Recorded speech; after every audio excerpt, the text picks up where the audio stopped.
شوہر کا نام ہے ابو سلمہ، بیٹے کا نام ہے سلمہ۔ کہتی ہیں میں، میرا شوہر، میرا بیٹا، تینوں، چھوٹا بیٹا میرا، ہم نکلے مکہ مکرمہ سے مدینہ طیبہ جانے کے لیے۔ ایک کی بیٹا ہے، خاندان جمع ہے، شوہر کی گود میں بیٹا، اونٹ کے پیچھے میں۔ فرماتی ہیں مدینے کی سرحد آ گئی تو میرے میکے والے آ گئے، کہنے لگے ابو سلمہ نہیں لے جانے دیں گے مدینے اپنی بیٹی کو۔ میں نے کہا میں مسلمان ہوں، میں تو اپنے شوہر کے ساتھ مدینے جاؤں گی۔ انہوں نے کہا نہیں جا سکتے، تو نے جانا ہے تو جا، ہماری بیٹی نہیں جائے گی۔ زبردستی مجھ سے انہوں نے مجھے میرے شوہر سے الگ کیا۔ کہتی ہیں پھر میرے شوہر کے قبیلے والے آ گئے، وہ کہنے لگے اگر تم اپنی بیٹی کو نہیں نہ جانے دیتے تو یہ جو ہمارا پوتا ہے یہ ہماری نسل ہے، تمہارا نہیں، اسے ہم نہیں جانے دیں گے۔ وہ بچہ اپنی طرف کھینچتے تھے، میں اپنی طرف کھینچتی تھی، مدینے کی سرحد پہ۔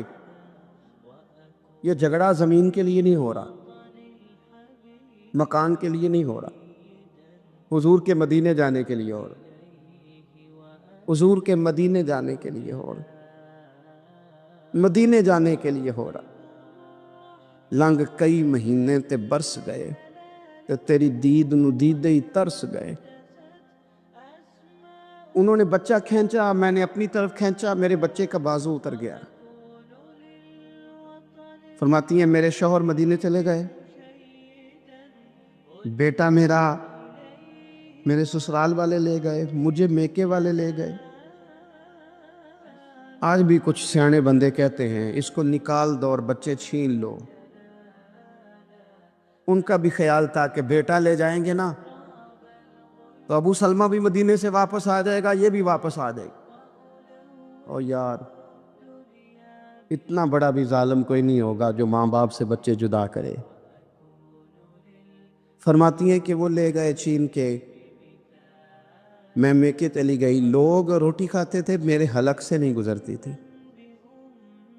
زمانہ سویا کرتا تھا، میں سو نہیں پاتی تھی۔ بیٹا کہاں، شوہر کہاں، میں کہاں۔ ام سلمہ کتنی دیر تکلیف کاٹی؟ گرامی ام سلمہ کہنے لگی لوگوں ایک دو دن نہیں، پورا سال بیت گیا، پورا سال، پر جے سونا ہی میرے دکھ وچ راز، جے سونا ہی مارو مارو مینو مار مکاؤ، میں کوئی عذر نہ پیش لے آواں، او جے سونا ہی میرے دکھ وچ راضی، پھر سکھ نو چلے ڈاواں۔ فرمایا سال بیت گیا، لوگ صبح اٹھ کے کام کاج پہ لگ جاتے، کپڑے بدلتے، ڈیوٹیاں کرتے، اور میں سویرے اٹھ کے اس جگہ آ جاتی جہاں میرا شوہر اور میرا بیٹا بچھڑا تھا۔ میں سارا دن روتی، آہوزاری کرتی، حضور کے مدینے کی طرف منہ کر کے میں تڑپتی۔ سال بیت گیا، سال، ایک ہفتہ نہیں نکلتا بچوں کے بغیر۔ بڑے بڑے سیانے لوگ پردیس جاتے ہیں تو بچوں کی فوٹو دیکھ دیکھ کے روتے ہیں، لیکن کہتی ہیں ماں تھی، بیٹا بچھڑا اور پھر بیٹا بیمار ہو اور ماں سے جدا ہو، کتنی تکلیف کا منظر ہے۔ آپ فرماتی ہیں کہ ایک سال بیت گیا اور میں نے کسی کی منت نہیں کی، میں نے کوئی شکوہ نہیں کیا، اس لیے کہ جس حال میں رب و رسول رکھے، یہ حوصلہ، یہ صبر، یہ توانائی۔ ایک سال کے بعد میرے چچا کا بیٹا میرے پاس سے گزرا، تڑپتے دیکھ کر کہنے لگا میری بہن تو سارا دن روتی رہتی ہے۔ تو میں نے کہا بھائی تمہیں کیا بتاؤں، اس کا شوہر چلا جائے، بیٹا جدا ہو جائے، وہ کیا کرے گی؟ فرماتے اس نے جا کے میرے باپ سے، اپنے والد سے، میرے خاندان والوں سے کہا اس کی سزا کب ختم ہوگی؟ اس غریبنی کا قصور یہ ہے کہ یہ مدینے والے کا کلمہ پڑھتی ہے، اس کی غلطی یہ ہے کہ یہ مسلمان ہو گئی ہے، دین حق قبول کر لیا، کیوں نہیں تم خیال کرتے؟ کہتے ان کے دل نرم ہوئے، وہ رضامند ہوئے مجھے مدینے جانے۔ پھر اس نے کوشش کی میرے سسرال پیغام بھیجے کب بس کرو. اور بچہ تو چڑیا کا جدا ہو جائے تو وہ تڑپا کرتی ہے، اور تم نے ایک جیتی جاگتی ماں کا بیٹا جدا کیا ہے، وہ بھی نرم ہوئے. رب نے اسباب بنائے، میرا بیٹا مجھے ملا. کہنے لگے تو رہ جا. میں نے کہا نہیں، تم مسلمان نہیں ہو، تمہیں پتہ نہیں نا، میں یہاں نہیں رہ سکتی، مجھے مدینہ ہی جانا ہے. اکیلی اتنا سفر، جنگلوں کا رستہ، پہاڑی رستہ طے کر لو گی؟ میں نے کہا میں کر لوں گی. جنوں ویک کے ٹھر دیاں اکھیاں نے، جنوں ویک کے ٹھر دا سینہ ہے. ربا تیری ساری خدائی ایک ہی تے شہر مدینہ ہے. کہتی میں اونٹ پہ بیٹھی، بیٹا میں نے گود میں بٹھا لیا، میں سفر کرنے لگی، پر دل میں کھٹکا تھا کہ اتنا لمبا سفر، بیٹا چھوٹا ہے، کیسے کروں گی؟ کہتے مجھے عثمان بن طلحہ مل گئے. کہنے لگے کہاں جا رہی ہو بہن؟ میں نے کہا مدینے. کہنے لگے اکیلے جاؤ گی؟ میں نے کہا جانا تو ہے نا، کوئی ساتھ چلے نہ چلے پر شہر رسول تو جانا ہے نا. آپ فرماتی ہیں میں نے عثمان بن طلحہ سے نیک بندہ کوئی نہیں دیکھا، میرے اونٹ کی لگام تھام لی.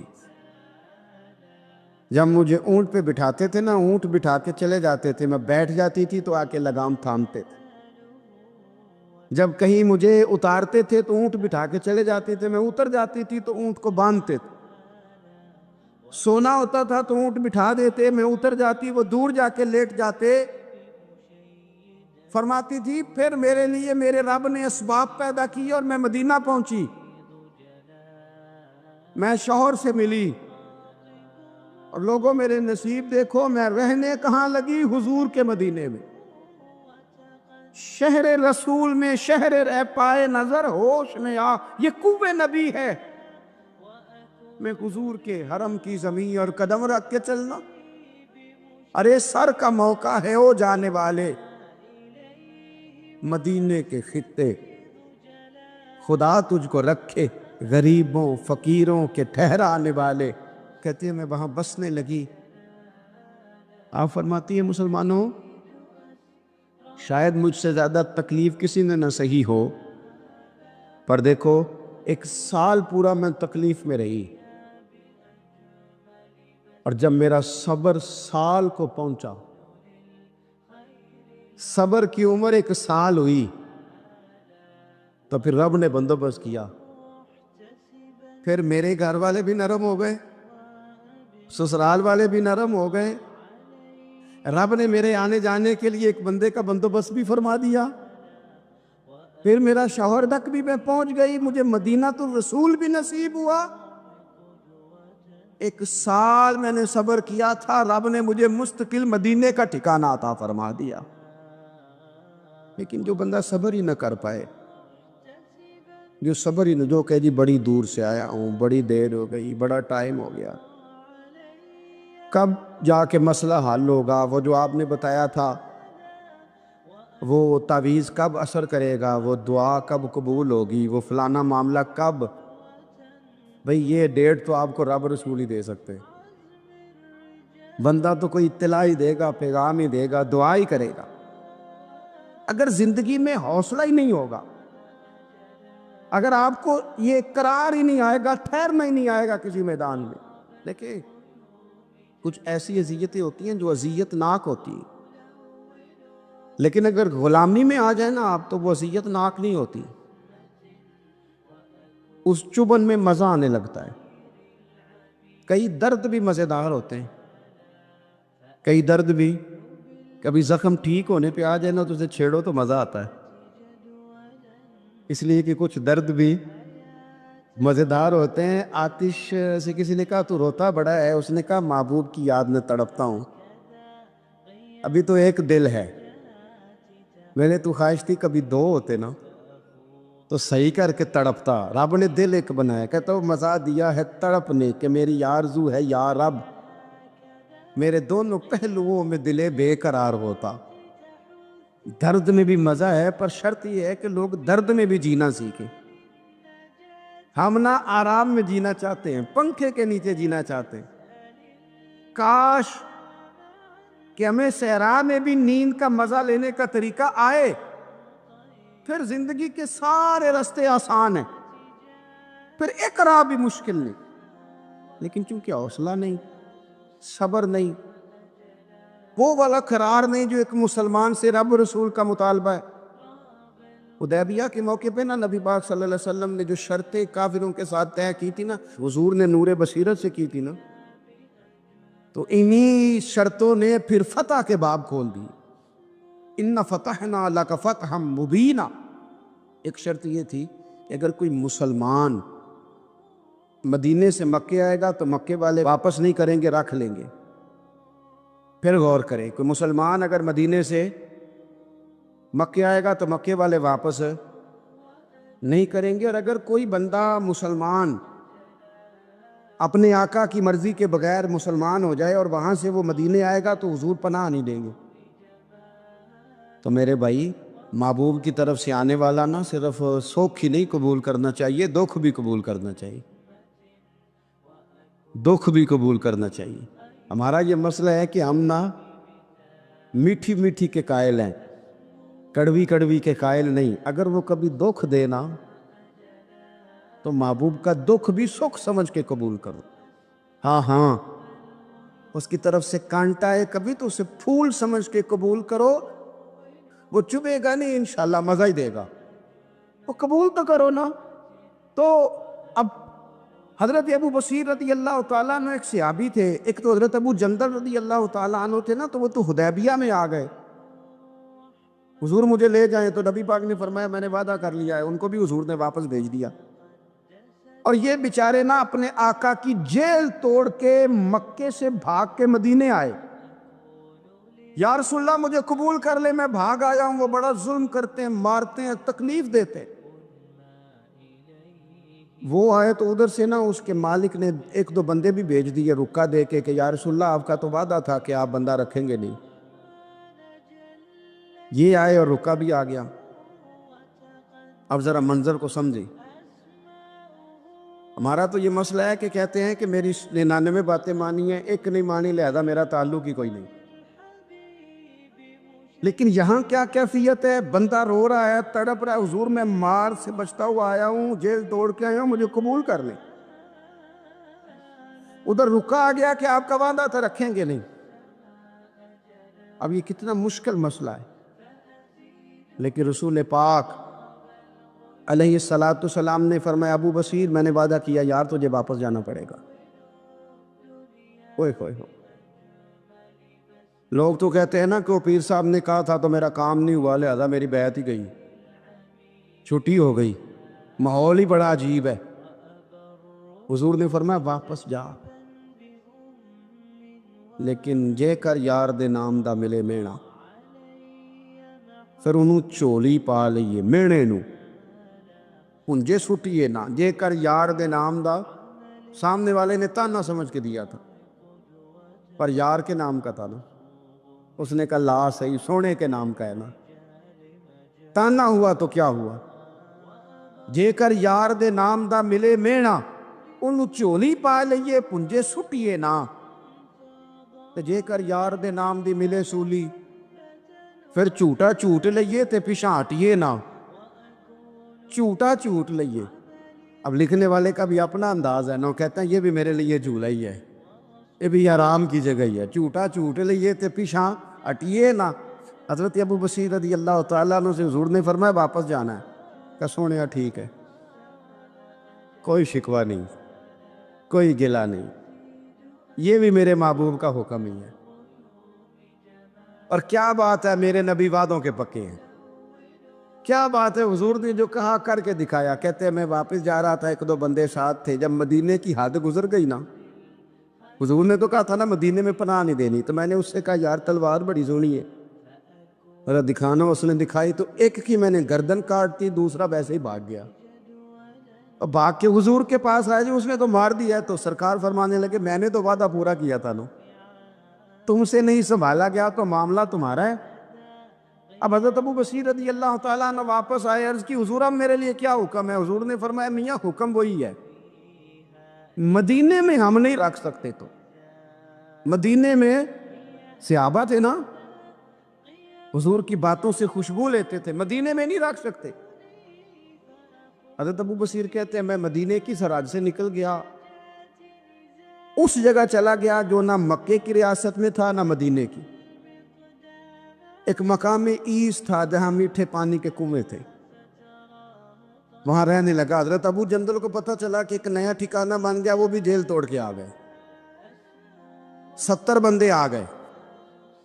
وہاں سے قافلے گزرتے تھے کافروں کے، یہ بھی مسلمانوں کو تنگ کرتے تھے، اگر مکے سے کوئی قافلہ گزرتا تھا تو ہم نے بھی ان کو پکڑا، کافر کا مال مال غنیمت اسباب بن گیا۔ اور وہ جب قافلہ لے کے آتے تھے تو ڈرے ہوتے تھے، اور ان کو تو ستایا تھا نا، کہتے ہمیں ستایا پڑا تھا، ہم تو انقلابی بن گئے، ہم تو رکھ لیتے نا، بڑی منت کرتے، بڑی جان مشکل سے چھڑاتے۔ 70 بندے ہو گئے، پھر 300 ہو گئے۔ ابو بصیر کہتے ہیں دنیا مدینے جاتی تھی لیکن ہم تڑپتے تھے، ہم تڑپتے تھے، روت لنگ گئی ہے پھر باہر آ گئی، تے اج چٹھیاں مدینے آئیاں نہیں۔ ہم تڑپتے تھے کہ یار کوئی موقع ملے، روز رات کو روتے تڑپتے۔ 300 انقلابیوں کا جتھا صبر سے بیٹھا ہے مدینے کی سرحد پہ، اندر آنے کی اجازت نہیں، پر غلامی میں روز اضافہ ہو رہا۔ صبر دیکھو، غلامی میں روز اضافہ ہوتا ہے۔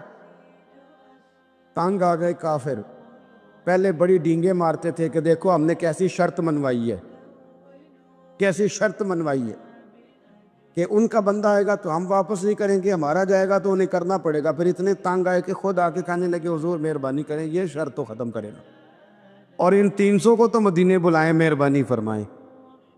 حضور بڑے خوش ہوئے، آج غلاموں کے نام پیغام لکھا، غلاموں کے نام پیغام لکھا، چٹھی لکھی حضور نے۔ چٹھی کس چیز کی لکھی؟ آ جاؤ یار مدینے آ جاؤ۔ چٹھی آئی مدینے آنے کے لیے، حضرت ابو بصیر کے نام چٹھی گئی، آ جا یار مدینے۔ نبی پاک صلی اللہ تعالیٰ علیہ وسلم کی نا آپ کو 20 حدیثیں ملیں گی جناب صدیق اکبر رضی اللہ تعالیٰ عنہ کی شان میں، اور ظاہر ہے جو پڑھنے والا ہے جتنا زیادہ مطالعہ رکھتا ہے اتنی زیادہ چیزیں ملیں گی۔ میں کھڑا ہو جاتا ہوں نا جو حدیث پڑھ کے، اور جو میری بڑی تربیت کرتی ہے، اور میں سمجھتا ہوں کہ یہ جو انفرادی زندگی ہے نا ان کی، یہ جو انوکھا رنگ ہے یہ بڑا نرالا ہے۔ حدیث پاک سنیے گا اور اس کے پہلوؤں پر غور فرمائیے گا۔ نبی پاک صلی اللہ تعالیٰ علیہ وسلم فرماتے ہیں میرے پاس جس کا بھی مال آیا نا میں نے امانت سمجھ کے خرچ کیا۔ مال غنیمت بھی آیا ہے، حضرت عثمان غنی نے بھی مال دیا، جناب عبد الرحمن ابن عوف نے بھی مال دیا۔ جس بندے کا بھی مال آیا ہے نا میں نے امانت سمجھ کے خرچ کیا ہے۔ کیا لفظ ہیں، کیا حسن ہے، کیا تاثیر ہے، کیا اپنائیت ہے۔ حضور فرماتے ہیں جس کا مال آیا اور لوگوں میں نے امانت سمجھ کے خرچ کیا، پر جب ابو بکر کے پیسے آئے نا میں نے اپنے سمجھ کے خرچ کیے، یہ اپنے ہیں، ان کا کوئی مسئلہ نہیں۔ میں نے کہا کہ میں یہ نہیں کہتا کہ یہ سب سے بڑی فضیلت کی حدیث ہے، علماء کی اپنی اپنی رائے ہے، جو حدیث پاک پڑھنے والے لوگ ہیں طلباء اساتذہ ان کی اپنی، میری یہ رائے ہے کہ یہ جو جملہ ہے نا یہ والا، یعنی جس کے مال کوئی بندہ اپنا مال کہہ لے۔ دیکھیں نا کچھ جگہوں پہ آپ پوچھتے ہیں کہتے ہیں یار یہ ذرا ضرورت ہے مہربانی کر، اور کچھ پیسے ایسے ہوتے ہیں آپ اٹھا لیتے ہیں کہتے ہیں انہیں کچھ بھی نہیں کہنا، یہ حد ہے اپنائیت کی۔ حضرت صدیق اکبر کے بارے میں میرے کریم نے فرمایا کہ میں نے جب اس کے پیسے آئے ہیں نا تو مجھے یوں لگا یہ اس کے نہیں یہ میرے ہیں، میں نے اپنے سمجھ کے نا، اللہ کرے میں آپ کو سمجھا سکوں گا، جس کی چیزیں مدینے والے کی اپنی چیزیں کہلائیں، جس کی چیزیں حضور کی اپنی چیزیں کہلائیں۔ اب بات کو سمجھیں، حضرت ابو بکر صدیق نے غیر مشروط محبت کی، لامحدود وفاداری کی، بغیر حیل و حجت کے پیار کی، صبح شام دوپہر ہر چیز کریم کے نام کر دی۔ حضرت ابو بکر صدیق رضی اللہ تعالیٰ عنہ مالدار بھی تھے، سمجھدار بھی تھے، تاجر بھی تھے۔ لوگ سارا کچھ دیکھ داکھ کے نہیں چلتے، نفع نقصان سوچ کر نہیں آگے بڑھتے، لیکن حضرت صدیق اکبر نے تو کوئی چیز دیکھی نہیں، کوئی چیز نہیں دیکھی۔ اور لوگ اس وقت آتے ہیں جب رش بڑھ جاتا ہے، شہرت عام ہو جاتی، جب لوگ دیکھتے ہیں نا کہ اب یہاں شاید بہت زیادہ ہے تو مکھیاں پھر جوش مارتی ہیں کہ پہنچنا چاہیے۔ لیکن جناب صدیق اکبر تو اس وقت آئے جب مار کھانے کے دن تھے، اس وقت آئے جب بڑی اذیتیں مسلمانوں کو دی جاتی تھی، اپنا مال، اپنے بچے، اپنا قبیلہ، اپنی بیٹیاں، اپنا سارا گھر، اپنا سارا خاندان، ہر چیز لا کے کریم محبوب کے قدموں میں رکھ دی۔ اور پھر یہ کہ حضور کی خدمت کی اس انداز میں زیادہ فرق نہیں ہے۔ عمر بظاہر نبی پاک صلی اللہ علیہ وسلم سے 2.5 سال ان کی کم ہے، لیکن غار ثور میں جو لوگ گئے ہیں وہ جانتے ہیں کہ وہ بڑا مشکل رستہ ہے، ابھی بھی بڑا مشکل ہے، حالانکہ رستے بن گئے۔ چلیں ایک بات اور بھی کہہ لیتے ہیں تجربے کی ہے کہ حالانکہ رستے بن گئے، حالانکہ اس کے لیے بڑے بڑے چندے بھی اکٹھے ہو گئے، بڑے بڑے چندے۔ اتنی دفعہ مجھے کچھ موقع ملا ہے تو میں نے تو یہی دیکھا ہے جی رستہ بن رہا ہے، آ جائیں ذرا آپ بھی اس میں شامل ہو گئے۔ چندے والا معاملہ بھی بڑا سپر ہے، کس انداز میں لوگ جمع کرتے ہیں۔ رستہ بن گیا ہے، لوگوں کے لیے آسانیاں ہو گئی ہیں، ہاتھ کے اندر بڑی بڑی روشنیاں ہیں، کھانے پینے کا رستے میں موقع ملتا ہے، آسانیاں سہولیات ہیں۔ لیکن جناب صدیق اکبر کہتے ہیں رات کی تنہائی میں جب میں نے حضور کے مقدس قدموں میں ورم دیکھا، تکلیف دیکھی، تو میں نے کہا حضور مہربانی کریں، آپ میرے کندھے پہ نہیں آ جاتے؟ کندھے پہ اٹھایا حضور کو، پباں پار قدم نہیں جے لاؤندا تے 100 پہاڑ تے چڑھیا جاندا تے او پیا جاندا تے یار ندی دا تے اے اصلی دلدار نبی دا۔ کندھوں پہ بٹھا کے نا حضور کو تو غار میں لے گئے۔ اب ایک اور بات بھی ذرا سمجھنا، وہاں جا کے نا تو حضور کو بٹھا لیا، کہنے لگے تو آپ ذرا ٹھہرے، میں اندر دیکھتا ہوں، کوئی چیز ہو نا کبھی میں پہلے صفائی کر لوں، کوئی چیز تکلیف دینے والی ہو تو مجھے تکلیف دے۔ پہلے اندر گئے، صفائی کی، جھاڑ پونچھ کی، پھر حضور کو بلایا۔ ہمارے علماء نے یہاں ایک نقطہ لکھا ہے، وہ کہتے ہیں غار ثور میں پہلے جناب صدیق اکبر گئے، پھر حضور گئے۔ پھر سمجھنا بات کو، پہلے جناب صدیق اکبر گئے، پھر حضور گئے۔ اس کا مطلب ہے جہاں حضرت صدیق اکبر پہنچ جائے نا وہاں حضور بھی آ جاتے ہیں۔ تو علماء کہتے ہیں تو اپنے دل میں نا جناب صدیق اکبر کے لیے جگہ بنا، مدینے والے بھی تیرے دل کو پسند فرما لیں گے۔ جگہ بنانا جناب صدیق کے لیے، اپنے دل میں جگہ بنانا، اس شخص سے پیار کر۔ حضرت صدیق اکبر تو امت کے استاد ہیں، جس نے ادب سیکھا ہے حضور کا جناب صدیق اکبر سے سیکھا، اس نے وفاداری سیکھی اس نے جناب صدیق اکبر سے سیکھی، جس شخص نے نبی پاک علیہ الصلوۃ والسلام کی اتباع سیکھی اس نے جناب صدیق اکبر سے سیکھی۔ اپنی زندگی کو باندھ کر حضور کے قدموں میں گرا دیا، اس طرح حضور نے فرمایا، جس مقام پہ حضور نے فرمایا، جو نبی پاک نے چاہت کی، جس طرح رسول پاک صلی اللہ علیہ وسلم نے پسند فرمایا۔ کسی نے ایک دن پوچھا تھا سب سے زیادہ خوش کس دن ہوئے؟ فرمانے لگے میں حضور کو نا مکے سے مدینے لے کے جا رہا تھا، تو گرمی بڑی شدید تھی، 2-3 دفعہ میں نے دیکھا تو حضور کے چہرہ نور پہ مجھے پسینہ نظر آیا، اور میں ڈھونڈنے لگا کہ کوئی ٹھنڈی چیز ملے نا تو میں حضور کو پیش کرو۔ خشکی جو ہوتی ہے نا، خشکی تو یہ تو ویسے ہی بڑی تکلیف کرتی ہے۔ خشکی اگر جسم پہ کبھی ہو جائے نا تو بندے کہیں جم کے بیٹھنا بڑا مشکل ہو جاتا ہے۔ خشکی جو ہو جاتی ہے، خشکی جسم پہ ہو جائے تو بڑا تنگ کرتی ہے، تو اگر کسی کے دماغ میں ہو جائے تو پھر تو بڑی خرابی کرتی ہے۔ یہاں نا لوگوں کو خشکی ہو گئی ہے دماغ میں بہت زیادہ، بڑی، اور اتنی زیادہ ہے بعض لوگوں کو کہ شاید ان کو نہلا دیں سرسوں کے تیل میں تو پھر بھی نہ ٹھیک ہو۔ خدا کے بندے سمجھتے نہیں، اس شخصیت کے بارے میں لب کشائی کرتے ہو، ان کے بارے میں جن کے بارے میں میرے کریم رسول علیہ السلام نے فرمایا میرے ساتھ جس نے نیکی کی میں نے بدلہ دے دیا، ابو بکر کا بازو پکڑ کے اللہ کی بارگاہ میں لے جاؤں گا، کہوں گا یا اللہ تو ہی اسے احسانوں کے بدلے عطا فرما۔ کیا بات کرتے ہیں، اس شخص کے اتنی خشکی ہو گئی ہے دماغوں میں، سوچنا سمجھنا ان لوگوں نے چھوڑ دیا ہے۔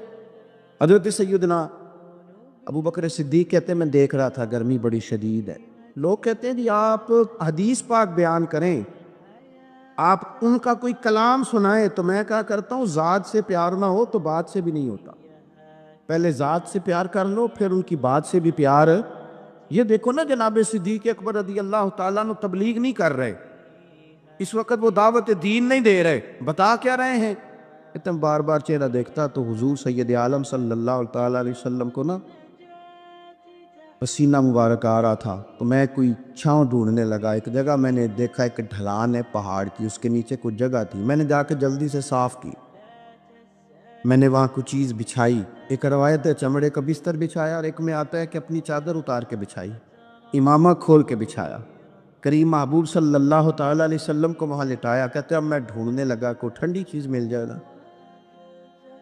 ہاں میری بات کو سمجھے، جس طرح کوئی لاڑ نہیں لڑاتا کسی کے، جس طرح اماں بڑا پیار کرتی ہے تو وہ خیال نہیں کرتی اس کی دھوپ کا، چھاؤں کا، کپڑے کا، آنے کا، بیٹھنے کا۔ وہ کسی نے کہا تھا کہ ٹوٹ جانوں میں کھلونوں کی طرح ہوتا ہے، آدمی عشق میں بچوں کی طرح ہوتا ہے، ٹوٹ جانے میں کھلونوں کی طرح ہوتا ہے، اور آدمی عشق میں بچوں کی طرح وہ ضدیں کرتا ہے، نہیں میں نے اماں کے پاس ہی جانا ہے، نہیں میں نے اماں کے پاس ہی جانا ہے، کیونکہ آدمی عشق میں بچوں کی طرح ہوتا ہے۔ حضرت ابو بکر صدیق رضی اللہ تعالیٰ عنہ کہتے ہیں میں ڈھونڈ رہا تھا کوئی ٹھنڈی چیز، اور پردیس کا ماحول ہے، مسافر ہیں ہم، چرواہا بکریاں چرا رہا تھا، میں نے اسے کہا تھوڑا دودھ دے دو گے؟ اس نے کہا زیادہ پیسے لوں گا، میں نے کہا جتنا تیرا دل کرے لے۔ لیکن جب وہ دودھ دھونے لگا تو میں نے کہا کہ پہلے ہاتھ بھی دھو لے، پیالہ بھی دھو لے۔ کہنے لگا یار بڑے پاک صاف ہو، میں نے کہا نہیں تجھے نہیں پتا، جن کے لیے لے کے جانا ہے نا انہیں اللہ نے بڑا پاک صاف پیدا فرمایا ہے۔ فرماتے ہیں مجھے کہنے لگا خود ہی دودھ دھو لو، پہاڑ کے پیچھے کنواں تھا، اس نے کہا بڑی دور ہے، میں نے کہا تو دور نہ بتا بس ایڈریس بتا۔ میں دوڑ کے گیا کنویں پہ، جا کے ہاتھ دھوئے، پیالہ دھویا، پانی بھرا، واپس آیا، اور پھر میں نے لا کے بکری کے تھن دھوئے، پھر میں نے دودھ دھویا، پھر میں دوبارہ گیا وہاں کنویں پہ، اس دودھ کو میں نے ٹھنڈا کیا، اب میں خرامہ خرامہ آ رہا ہوں، سارے رستے سوچتا ہوں حضور تو آرام فرمائے، اگر جگاؤں گا تو یہ ویسے سوء ادب ہے، اور اگر حضور بیدار نہیں ہوتے ظاہری طور پر تو یہ دودھ تو پھر گرم ہو جائے گا۔ اسی کشمکش میں گزری میری زندگی کی راتیں، کبھی پیچ و تاب راضی، کبھی سوز و ساز رومی، کہ اسی کیفیت میں پیچ و تاب میں گزر رہا تھا، جا کے کریم کے سرانے کھڑا ہی ہوا تھا کہ حضور نے آنکھیں کھول دی۔ کیا لائے ہو؟ کہتے ہیں گھٹنوں کے بل بیٹھ کے جب میں نے وہ دودھ پیش کیا نا، اور حضور نے مقدس ہونٹوں کے ساتھ وہ دودھ لگایا، اور جب پہلا گھونٹ ٹھنڈے دودھ کا حضور کے مقدس حلق سے اترا تو سرکار کے چہرے پر جو میں نے روشنی اور خوشی کے آثار دیکھے، کہتے ہیں لوگوں تمہیں کیا بتاؤں، وہ تنہائی تھی، ایک میں تھا، حضور تھے۔ اس دن میں اتنا راضی ہوا، اتنا راضی ہوا، نہ اس سے پہلے کبھی ہوا تھا نہ اس کے بعد کبھی ہوا۔ نبی پاک صلی اللہ تعالیٰ علیہ وسلم کی رضا چاہنے میں جلدی کرنا، حضور سید عالم علیہ السلام کی غلامی میں رہنا، اور پھر اپنے آپ کو انہوں نے سنوار لیا، اپنے آپ کو ڈھال لیا محبوب کی رضا میں۔ سردار تھے، اعلیٰ کپڑے پہنتے تھے، حضور کی غلامی میں آ پھر انہوں نے اس طرح کی کیفیت بنائی کہ حضور کی امت سے پیار شروع کیا۔ مدینے کے غریب گھروں میں کوئی یتیم بچیاں تھیں تو ان کے گھر کا دودھ بھی دھو کے آیا کرتے تھے، دودھ دھو کے دے دیتے، تم پی لو کچھ بیچ لو۔ جب آپ خلیفہ بن گئے تو بچیاں آئیں، کہنے لگی ابو بکر آپ پہلے آیا کرتے تھے، ہمارے گھر میں کام کر جاتے تھے، اب تو آپ امیر بن گئے، ابھی بھی آئیں گے؟ حضرت صدیق اکبر کچھ غم تازہ تھا، حضور کے وصال ظاہری کو چند دن ہوئے تھے، آنسوؤں سے آنکھیں بھر گئیں، اور چہرہ صاف کرتے ہوئے کہنے لگے پتر پہلے تو میں اپنی مرضی سے آتا تھا، اب تو حضور کی امت نے میری ڈیوٹی لگا دی، اب تو میری مدینے والے کی امت کی نوکری کرنا ڈیوٹی لگ گئی، اب تو میں ڈیوٹی سمجھ کے آؤں۔ عاجزی، انکساری، سادگی، تھوڑا کھانا، ہمارے ہاں نا لیول بدلتا ہے، ہم کہ سوچیں بدلتی ہیں۔ گاڑیاں بدلنے والے لوگ اپنا ذہن بھی بدلنے لگ جاتے۔ بہت زیادہ کپڑے تبدیل کرنا جائز ہے، لیکن بہت زیادہ دوست تبدیل کرنا کوئی اتنی اچھی بات نہیں۔ بہت زیادہ اچھے سے اچھے مکانوں میں چلے جانا تو درست ہے، لیکن اپنے پچھلے محلے کو بھول جانا اور وہاں بسنے والے لوگوں کو پینڈو کہہ کے طنز کرنا اور وہاں کے لوگوں پہ تنقید کرنا، یہ اخلاقی طور پر چھوٹے لوگوں کا طریقہ ہے۔ بڑے لوگ یہ کام نہیں کرتے، وہ اپنی اصل پہ قائم رہتے، انہیں اپنی پچھلی یادیں وقار کے ساتھ